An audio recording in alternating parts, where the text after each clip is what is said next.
Hi friends, welcome to my YouTube channel.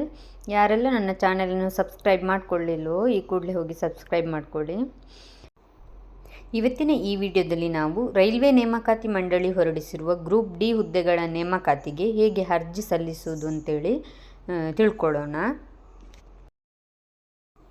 ಇಲ್ಲಿ ಒಟ್ಟು 32,438 ಹುದ್ದೆಗಳಿಗೆ ನೇಮಕಾತಿ ಮಾಡ್ತಾ ಇದ್ದಾರೆ. ನಮ್ಮ ಭಾರತದಲ್ಲಿ ಒಟ್ಟು 18 ರೈಲ್ವೆ ವಲಯಗಳಿವೆ. ಇದರಲ್ಲಿ ನಮ್ಮ ರಾಜ್ಯದ ಹುಬ್ಬಳ್ಳಿ ರೈಲ್ವೆ ವಲಯದಲ್ಲಿ ಒಟ್ಟಿಗೆ 503 ಹುದ್ದೆಗಳಿಗೆ ನೇಮಕಾತಿ ಮಾಡ್ತಾ ಇದ್ದಾರೆ. ಈ ಹುದ್ದೆಗಳ ಸಂಖ್ಯೆಯನ್ನು ಒಂದು ಟೇಬಲಲ್ಲಿ ಪೋಸ್ಟ್ ವೈಸ್ ಹಾಕಿದ್ದೇನೆ, ಇದನ್ನೊಮ್ಮೆ ನೋಡ್ಕೊಳ್ಳಿ. ಈ ಹುದ್ದೆಗೆ ಬೇಕಾದಂತಹ ವಿದ್ಯಾರ್ಹತೆ ಏನಂತ ನೋಡೋಣ. ಇದಕ್ಕೆ SLC ಪಾಸ್ ಆಗಿರಬೇಕು. ಆಮೇಲೆ ITI ಮಾಡಿದವರು ಕೂಡ ಇದಕ್ಕೆ ಅರ್ಜಿ ಹಾಕ್ಬೋದು. ಆಮೇಲೆ ವೇತನ ಶ್ರೇಣಿ ನೋಡೋದಾದರೆ ಈ ಹುದ್ದೆಗೆ ಆಯ್ಕೆಯಾದವರಿಗೆ 7ನೇ ವೇತನ ಆಯೋಗದ ಪ್ರಕಾರ ವೇತನ ನೀಡ್ತಾರೆ. ಆಮೇಲೆ ಪ್ರಾರಂಭಿಕ ವೇತನ 18,000 ಇರ್ತದೆ. ಇನ್ನು ಅರ್ಜಿ ಹಾಕಲಿಕ್ಕೆ ಇರುವ ಟೈಮನ್ನು ನೋಡೋಣ. ಇದನ್ನು ಅರ್ಜಿ ಹಾಕಲಿಕ್ಕೆ 23 ಜನವರಿ 2025ರಿಂದ ಪ್ರಾರಂಭ ಆಗಿದೆ.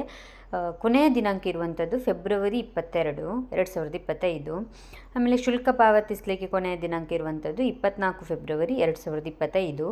ಆಮೇಲೆ 25 ಫೆಬ್ರವರಿ 2025ರಿಂದ ಮಾರ್ಚ್ 6ರ ತನಕ ಏನಾದರೂ ಅರ್ಜಿಯಲ್ಲಿ ತಿದ್ದುಪಡಿ ಮಾಡಲಿಕ್ಕಿದ್ರೆ ಮಾಡ್ಕೊಳ್ಬೋದು. ನೆಕ್ಸ್ಟ್ ಪರೀಕ್ಷಾ ಶುಲ್ಕ ನೋಡೋದಾದರೆ ಜನರಲ್ ಮೆರಿಟ್ ಅವರಿಗೆ 500 ರೂಪಾಯಿ ಎಕ್ಸಾಮ್ ಫೀಸ್ ಇರ್ತದೆ. ಆಮೇಲೆ OBC, EWS, SC ST women's ಇವರಿಗೆ 250 ರೂಪಾಯಿ ಇರ್ತದೆ. ಇದರಲ್ಲಿ ಏನಂದರೆ CBT ಎಕ್ಸಾಮಿಗೆ ಯಾರೆಲ್ಲ ಅಪೇರ್ ಆಗ್ತಾರೆ ಅವರಿಗೆ ಆ ಫೀಸಲ್ಲಿ ಸ್ವಲ್ಪ ಅಮೌಂಟನ್ನು ರಿಫಂಡ್ ಮಾಡ್ತಾರೆ. ಆದರೂ ಜನರಲ್ ಮೆರಿಟ್ ಅವರಿಗೆ 400 ರೂಪಾಯಿ, ಆಮೇಲೆ EWS, OBC, SC ST ಅವರಿಗೆಲ್ಲ 250 ರೂಪಾಯಿಯನ್ನು ಫುಲ್ ರಿಫಂಡ್ ಮಾಡ್ತಾರೆ. ಇನ್ನು ಶುಲ್ಕವನ್ನು ಪಾವತಿಸುವ ವಿಧಾನ ನೋಡೋದಾದರೆ ನಮಗೆ ಆನ್ಲೈನ್ ಮೋಡ್ ಮೂಲಕ ಮಾತ್ರ ಶುಲ್ಕವನ್ನು ಪಾವತಿಸ್ಬೋದು. ಇದಕ್ಕಿರುವ ಆಪ್ಷನ್ಸ್ ಯಾವುದಂದರೆ ಇಂಟರ್ನೆಟ್ ಬ್ಯಾಂಕಿಂಗ್, ಡೆಬಿಟ್, ಕ್ರೆಡಿಟ್ ಕಾರ್ಡ್ಗಳು ಅಥವಾ UPI ಇವುಗಳ ಮೂಲಕ ಮಾತ್ರ ಆನ್ಲೈನ್ ಶುಲ್ಕ ಪಾವತಿ ಮಾಡಲಿಕ್ಕೆ ಆಪ್ಷನ್ಸ್ ಇರ್ತದೆ. ವಯಸ್ಸಿನ ಮಿತಿ ನೋಡೋಣ. ಇದರಲ್ಲಿ ಅಭ್ಯರ್ಥಿಗಳಿಗೆ ಕನಿಷ್ಠ 18 ವರ್ಷ ವಯಸ್ಸಾಗಿರಬೇಕು. ಆಮೇಲೆ ಗರಿಷ್ಠ ಅಂದರೆ ಅದರಲ್ಲಿ ಜನರಲ್ ಮೆರಿಟ್ ಮತ್ತು EWS ಅವರಿಗೆ 36 ವರ್ಷ ವಯಸ್ಸಾಗಿರಬೇಕು.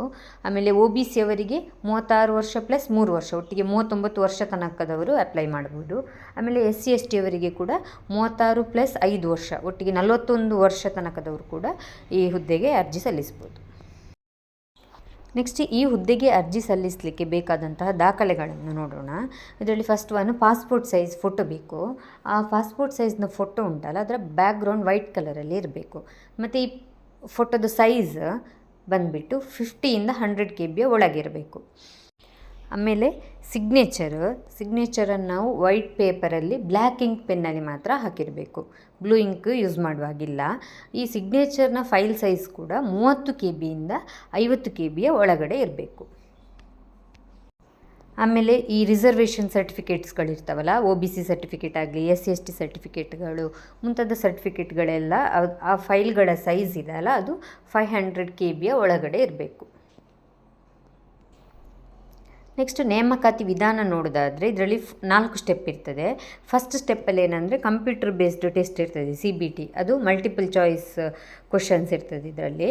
ಆಮೇಲೆ ಅದರಲ್ಲಿ ಪಾಸ್ ಆದವರಿಗೆ ಫಿಸಿಕಲ್ ಟೆಸ್ಟಿಗೆ ಕರೀತಾರೆ. ಆಮೇಲೆ ಫಿಸಿಕಲ್ ಟೆಸ್ಟಲ್ಲಿ ಯಾರೆಲ್ಲ ಪಾಸ್ ಆಗ್ತಾರೆ ಅವರನ್ನು ಡಾಕ್ಯುಮೆಂಟ್ ವೆರಿಫಿಕೇಷನಿಗೆ ಕರೀತಾರೆ. ಅದಾದಮೇಲೆ ಮೆಡಿಕಲ್ ಎಕ್ಸಾಮಿನೇಷನ್ಸ್ ಇರ್ತದೆ. ನೆಕ್ಸ್ಟ್ CBT ಎಕ್ಸಾಮ್ ಪ್ಯಾಟರ್ನ್ ಯಾವ ರೀತಿ ಇರ್ತದೆ ಅಂತ ನೋಡೋಣ. ಈ ಎಕ್ಸಾಮಲ್ಲಿ ಬಹು ಆಯ್ಕೆಯ 100 ಪ್ರಶ್ನೆಗಳೊಂದಿಗೆ ಪ್ರಶ್ನೆ ಪತ್ರಿಕೆ ಇರ್ತದೆ. ಆಮೇಲೆ ಇದಕ್ಕೆ ಪರೀಕ್ಷೆ ಸಮಯ 90 ನಿಮಿಷ ಕೊಟ್ಟಿರ್ತಾರೆ. ಆಮೇಲೆ ಯಾರಾದರೂ ಫಿಸಿಕಲ್ ಡಿಸೇಬಲ್ಡ್ ಇರ್ತಾರಲ್ಲ ಅವರಿಗೆ 120 ನಿಮಿಷ ಇರ್ತದೆ. ನೆಕ್ಸ್ಟ್ ಇದು ಎಕ್ಸಾಮ್ ಉಂಟಲ್ಲ ಅದು ಕನ್ನಡ ಭಾಷೆಯಲ್ಲಿ ಕೂಡ ಇರ್ತದೆ. ಕನ್ನಡ ಭಾಷೆಯ ಜೊತೆಗೆ 15 ಭಾಷೆಯಲ್ಲಿ ಈ ಎಕ್ಸಾಮನ್ನು ನಡೆಸ್ತಾರೆ. ಆಮೇಲೆ ತಪ್ಪಾದ ಉತ್ತರಕ್ಕೆ 1/3 ನೆಗೆಟಿವ್ ಮಾರ್ಕ್ಸ್ ಕೂಡ ಇರ್ತದೆ. ಆಮೇಲೆ ಈ ಎಕ್ಸಾಮಿಗೆ ಒಟ್ಟಿಗೆ 100 ಅಂಕ ಇರ್ತದೆ. ಅಂದರೆ 100 ಪ್ರಶ್ನೆಗಳಿಗೆ 100 ಅಂಕ, ಒಂದೊಂದು ಅಂಕದಾಗೆ ಇರ್ತದೆ. ನೆಕ್ಸ್ಟು ಯಾವ ಸಬ್ಜೆಕ್ಟಲ್ಲಿ ಎಷ್ಟು ಕ್ವಶನ್ಸ್ ಮತ್ತು ಎಷ್ಟು ಮಾರ್ಕ್ಸ್ ಇರ್ತದೆ ಅಂತ ನೋಡುವ. ಇಲ್ಲಿ ಜನರಲ್ ಸೈನ್ಸಲ್ಲಿ 25 ಕ್ವಶನ್ ಕೊಡ್ತಾರೆ, ಅಂದರೆ ಒಂದೊಂದು ಮಾರ್ಕ್ಸ್ ಆಗಿ 25 ಮಾರ್ಕ್ಸ್ ಇರ್ತದೆ. ಆಮೇಲೆ ಮ್ಯಾಥಮೆಟಿಕ್ಸಲ್ಲಿ ಕೂಡ 25 ಕ್ವಶನಿಗೆ 25 ಮಾರ್ಕ್ಸ್ ಇರ್ತದೆ. ಆಮೇಲೆ ಜನರಲ್ ಇಂಟೆಲಿಜೆನ್ಸ್ ಆ್ಯಂಡ್ ರೀಸನಿಂಗಲ್ಲಿ 30 ಕ್ವಶನ್ ಇರ್ತದೆ, ಅದಕ್ಕೆ 30 ಮಾರ್ಕ್ಸ್ ಇರ್ತದೆ. ಆಮೇಲೆ general awareness and current affairs, ಇದರಲ್ಲಿ ಕೂಡ 20 ಕ್ವಶನ್ಸ್ ಇರ್ತದೆ. ಆ 20 ಕ್ವಶನ್ಸಿಗೆ 20 ಮಾರ್ಕ್ಸ್ ಇರ್ತದೆ. ಸೊ ಒಟ್ಟು 100 ಅಂಕಗಳಿಗೆ ಎಕ್ಸಾಮ್ ಇರ್ತದೆ. ನೆಕ್ಸ್ಟ್ ಸಿಲೆಬಸ್ ನೋಡುವ, ಯಾವ ಸಬ್ಜೆಕ್ಟಲ್ಲಿ ಯಾವ್ಯಾವ ಟಾಪಿಕ್ಸ್ ಇರ್ತದೆ ಅಂತೇಳಿ.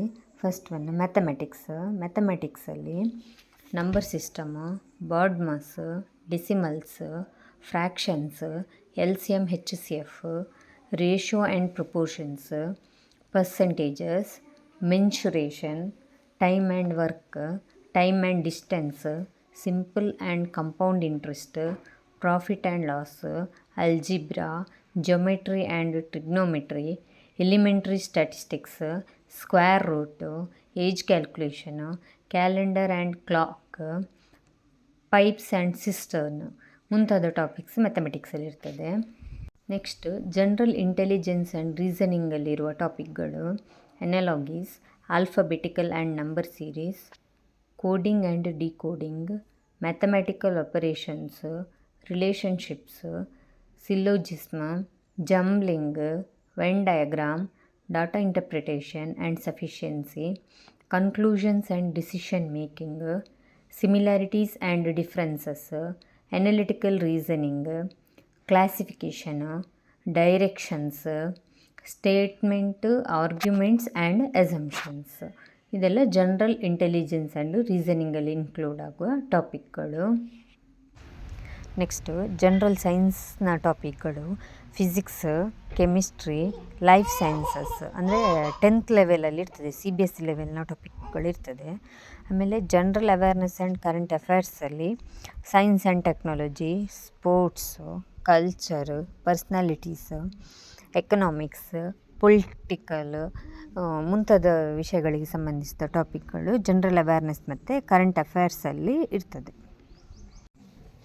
ನೆಕ್ಸ್ಟು ಆಯ್ಕೆಯಾಗಲು ಪಡೆಯಬೇಕಾದ ಅಂಕಗಳು ಎಷ್ಟು ಅಂತ ನೋಡೋದಾದರೆ, ಜನರಲ್ ಮೆರಿಟ್ ಮತ್ತು EWS ಅವರು ಕನಿಷ್ಠ 40% ತಗೊಳ್ಬೇಕು. ಆಮೇಲೆ OBC ಮತ್ತು SC ST ಅವರು ಕನಿಷ್ಠ 30% ಅಂಕ ತಗೊಳ್ಬೇಕು.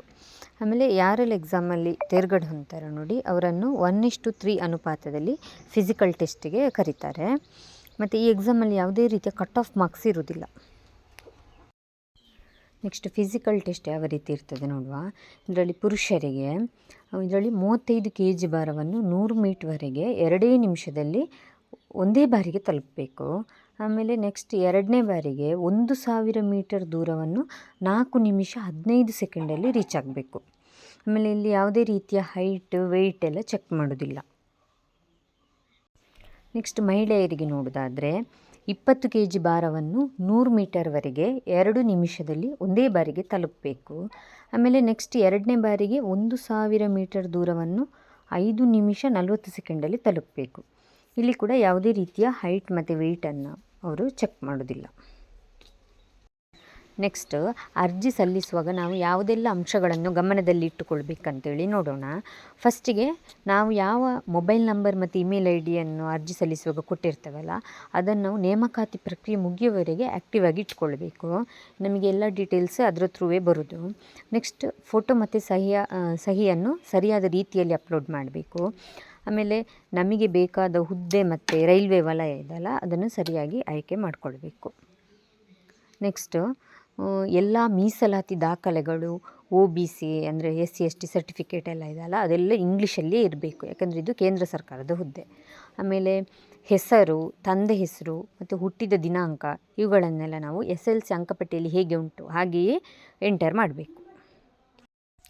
ನೆಕ್ಸ್ಟು ಅಭ್ಯರ್ಥಿಗಳು ಪರೀಕ್ಷಾ ಸ್ಥಳ, ಸಮಯ, ಕಾಲ್ ಲೆಟರ್ ಇವುಗಳನ್ನೆಲ್ಲ ವೆಬ್ಸೈಟ್ನಿಂದ ಡೌನ್ಲೋಡ್ ಮಾಡಿಕೊಳ್ಬೇಕು. ಆಮೇಲೆ ನೇಮಕಾತಿ ಮುಗಿಯುವವರೆಗೆ ಕೂಡ ಎಲ್ಲ ಮಾಹಿತಿಯನ್ನು ಕೂಡ RRB ವೆಬ್ಸೈಟ್ನಲ್ಲಿಯೇ ಕೊಟ್ಟಿರ್ತಾರೆ, ಅಲ್ಲಿಯೇ ಹೋಗಿ ನಾವು ನೋಡಬೇಕು. ನಮ್ಮ ಬೆಂಗಳೂರು ವೆಬ್ಸೈಟ್ನ ಅಡ್ರೆಸ್ www.rrbbnc.government.in ಆಗಿರ್ತದೆ. ಅರ್ಜಿ ಸಲ್ಲಿಸುವ ವೆಬ್ಸೈಟ್ ವಿಳಾಸ www.rrbapply.government.in ಆಗಿರ್ತದೆ. ಈ ಹುದ್ದೆಗಳಿಗೆ ಯಾವ ರೀತಿ ನಾವು ಆನ್ಲೈನಲ್ಲಿ ಅಪ್ಲಿಕೇಶನ್ ಹಾಕಬೇಕು, ಯಾವ ರೀತಿ ಆನ್ಲೈನ್ ಫಾರ್ಮನ್ನು ಫಿಲ್ ಮಾಡಬೇಕಂತೇಳಿ ನಾನು ನೆಕ್ಸ್ಟ್ ವಿಡಿಯೋದಲ್ಲಿ ತಿಳಿಸಿಕೊಡ್ತೇನೆ. ಇನ್ನೂ ಇಂತಹ ಹೆಚ್ಚಿನ ವಿಡಿಯೋಗಳನ್ನು ನೀವು ನೋಡಬೇಕಂದ್ರೆ ನನ್ನ ಚಾನೆಲನ್ನು ಈ ಕೂಡಲೇ ಸಬ್ಸ್ಕ್ರೈಬ್ ಮಾಡಿ ಹಾಗೂ ನನ್ನ ವಿಡಿಯೋಗಳನ್ನು ಲೈಕ್ ಮಾಡಿ ಮತ್ತು ಶೇರ್ ಮಾಡಿ. Thank you.